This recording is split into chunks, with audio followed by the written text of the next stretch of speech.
Good morning, नमस्कार। आज का अखबार में आप सभी का स्वागत है। मैं हूं आपके साथ साक्षी केसरी। हर रोज की तरह अखबार की सुर्खियों के साथ हाजिर हूं। बात करेंगे अखबार की सुर्खियां क्या कह रही हैं और सबसे पहले उस खबर की बात कर लेते हैं जो हर एक खबर में प्रमुखता से उसको जगह दी गई है। और बता दें ये जो है खबर जुड़ी हुई है मौसम से। जी हाँ, गर्मी इस बार इतनी भीषण पड़ रही है कि इस बार गर्मी ने सारे रिकॉर्ड तोड़ दिए हैं। दिल्ली में पहली बार पारा 49 के पार पहुंच गया है। गुड़गांव में 56 साल के बाद इतनी गर्मी पड़ी है।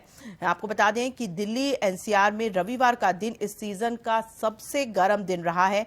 दिल्ली के मंगेशपुर और नजफगढ़ में तो पारा 49 डिग्री सेल्सियस के पार चला गया। इतना तापमान आज तक दिल्ली में कभी भी दर्ज नहीं हुआ है। ये दोनों इलाके संडे को देश में सबसे गर्म रहे हैं। वहीं हिंदुस्तान की अगर बात करें तो देखिए पूरे आंकड़े के साथ, ग्राफ के साथ बताया गया है कि पिछले 10 सालों में 15 मई का अधिकतम तापमान कितना रहा है।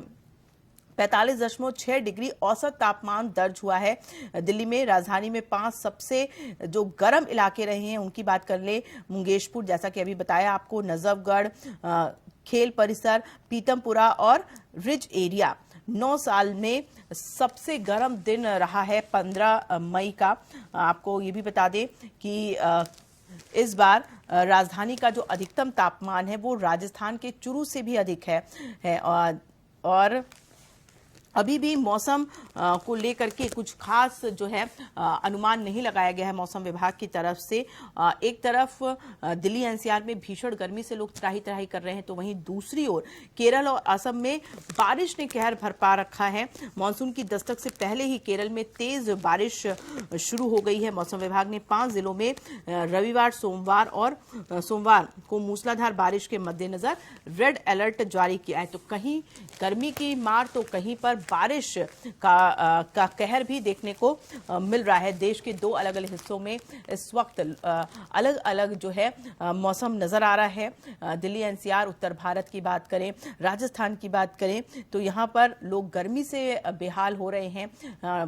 पारा जो है वो 50 डिग्री के आसपास नजर आ रहा है। तो दूसरी तरफ केरल और असम में जोरदार बारिश हो रही है। मानसून के पहले ही ये बारिश शुरू हो गई है। ऐसे में जैसा कि मौसम विभाग ने कहा था कि सोमवार और मंगलवार को अंधड़ चलने की आशंका है। कुछ तेज हवाएं चल सकती है। गर्मी से थोड़ी राहत लोगों को मिल सकती है। तो देखना होगा कि मौसम विभाग का यह अनुमान जो है वो कितना सही होता है, लोगों को कितनी राहत मिलती है। हालांकि 3 से 4 डिग्री के तापमान में गिरावट आने की बात मौसम विभाग की तरफ से की गई है। वहीं दूसरी खबर का रुख कर लेते हैं जो कि खेल जगत से है। इस बार भारत ने इतिहास रच दिया है। जी हाँ, बैडमिंटन के खेल में इंडोनेशिया को हरा करके भारत ने 73 साल के बाद पहली बार थॉमस कप जीता है। बता दें आपको कि बैंकॉक में रविवार को थॉमस कप के फाइनल मैच में इंडोनेशिया के जॉनथन क्रिस्टी को हराने के बाद भारत के स्टार शटलर श्रीकांत किदांबी जो है खुश नजर आए। 14 बार के चैंपियन इंडोनेशिया को 3-0 से हराया है भारत ने और थॉमस कप को अपने नाम किया। इससे भारत में खुशी की लहर है। भारत से जुड़ा हर एक शख्स बहुत खुश है कि थॉमस कप जो है भारत के नाम हुआ है। 3 बार सेमीफाइनल में इससे पहले भारत हालांकि पहुंचा था, लेकिन जीत हासिल नहीं हो पाई थी। थॉमस कप अपने नाम नहीं कर पाया था भारत। लेकिन इस बार रविवार का दिन ऐसा रहा जब भारत के लिए एक इतिहास टीम ने रच दिया है। बैडमिंटन के खिलाड़ियों ने थॉमस कप जीता, जिससे कि एक बड़ी जीत भारत की बताई जा रही है। वहीं आगे बढ़ते हुए अगली खबर की बात कर लेते हैं जो कि लगातार सुर्खियों में बना हुआ है। वो है वाराणसी का ज्ञानव्यापी मस्जिद, जिसमें आज भी तीसरे दिन भी सर्वे चल रहा है। सर्वे का काम शुरू हो गया है और अगर इसके पहले की बात करें तो ज्ञानव्यापी तहखाने का भी सर्वे हुआ। हालांकि इसमें 2 मत आ रहे हैं। देखिए अलग अलग। अमर उजाला की बात कर लें तो हिंदू पक्ष का दावा है कि जो साक्ष्यों की बात हो रही थी हिंदू पक्ष की तरफ से कि मस्जिद में कोई साक्ष्य है जो कि हिंदू धर्म से जुड़ी हुई चीजें वहां पर मस्जिद में हैं, तो हिंदू पक्ष का दावा है कि साक्ष्य मिल रहे हैं।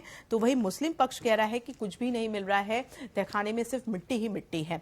लेकिन अब जब आज तीसरे दिन का सर्वे हो जाएगा, यानी 20% जो काम बचा हुआ है कोर्ट कमिश्नर के द्वारा, टीम के द्वारा, जब आज पूरा किया जाएगा उसके बाद रिपोर्ट तैयार की जाएगी और कल यानी 17 मई को जब कोर्ट में पेश किया जाएगा रिपोर्ट, तभी जाकर के कुछ खुलासा हो सकता है, क्योंकि दावे अपने अपने हैं। हिंदू पक्ष अपना दावा कर रहा है, मुस्लिम पक्ष अपना दावा कर रहा है। दूसरे दिन की अगर बात करें तो देखिए गुंबद और दीवारों का सर्वे किया गया, 80% का काम पूरा हुआ और जो है आज भी कार्रवाई की जाएगी, जिसकी शुरुआत जो है सुबह 8 बजे से हो चुकी है। टीम वहां पहुंच चुकी है और दोपहर 12 बजे तक बताया जा रहा है कि 4 घंटे काम पूरा किया जाएगा जल्द से जल्द, ताकि जो 20% काम बचा हुआ है उसका भी सर्वे कर लिया जाए। और हालांकि हिंदू पक्ष की तरफ से दावा किया जा रहा है कि धार्मिक चिन्ह मिल रहे हैं मस्जिद में और सफेदी वाली दीवार की करीब से जांच भी की गई है।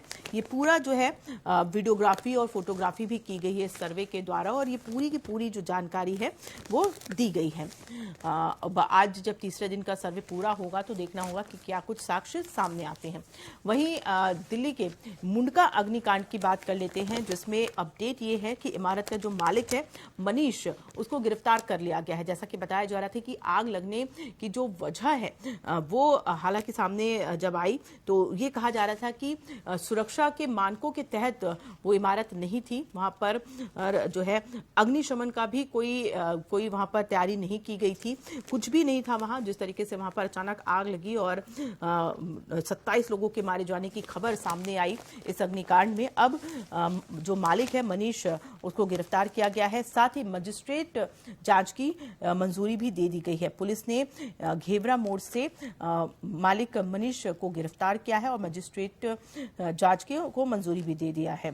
बता दें कि आरोपी इमारत मालिक मनीष लाकड़ा को पुलिस ने रविवार को हरियाणा के घेवरा मोड़ से गिरफ्तार कर लिया है। वो हादसे के बाद से परिवार समेत फरार था। हरियाणा के हनुमान मंदिर में रात बिताने के बाद मनीष रविवार सुबह हरिद्वार भागने की फिराक में था कि उसे पुलिस ने दबोच लिया। सीसीटीवी और वाईफाई राउटर कंपनी के संचालक हरीश व अरुण गोयल समेत अब तक 3 गिरफ्तारियां हो चुकी हैं। इस बीच उपराज्यपाल अनिल बैजल ने हादसे की मजिस्ट्रेट जांच की अनुमति दे दी है, मंजूरी मिल गई। अब देखना होगा कि जांच में क्या कुछ सामने आता है। जो भी अपडेट होगा वो हम आप तक जरूर पहुंचाएंगे।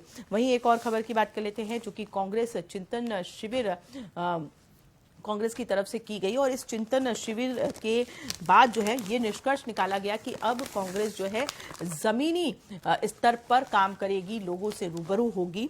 बता दें कि कांग्रेस अध्यक्ष सोनिया गांधी ने नव संकल्प चिंतन शिविर में घोषणा की है कि पार्टी महात्मा गांधी की जयंती यानी 2 अक्टूबर से देश में भारत जोड़ो यात्रा निकालेगी। जी हाँ, यात्रा कश्मीर से कन्याकुमारी तक की दूरी तय करेगी। इसमें सभी नेता और कार्यकर्ता हिस्सा लेंगे। इससे पहले 15 जून से जिला स्तर पर जन जागरण अभियान का दूसरा चरण भी शुरू किया जाएगा। उन्होंने ये भी कहा कि यात्रा का जो मकसद है वो समाज में सौहार्द बढ़ाना, संविधान की मूल भावना की हिफाजत और करोड़ों भारतीयों की दैनिक चिंताओं को उजागर करना है। सोनिया गांधी ने अपने संबोधन में ये भी कहा कि कार्यकर्ताओं को अब अपना पसीना भी बहाना होगा, जुट जाना होगा, एक एक व्यक्ति तक पहुंचना होगा और जनता के बीच जब हम होंगे तो हमें जीत जरूर मिलेगी। तो अब देखना होगा कि इस चिंतन शिविर से कांग्रेस में कितना बदलाव आता है, क्या कुछ जो है अब काम किए जाते हैं। चूंकि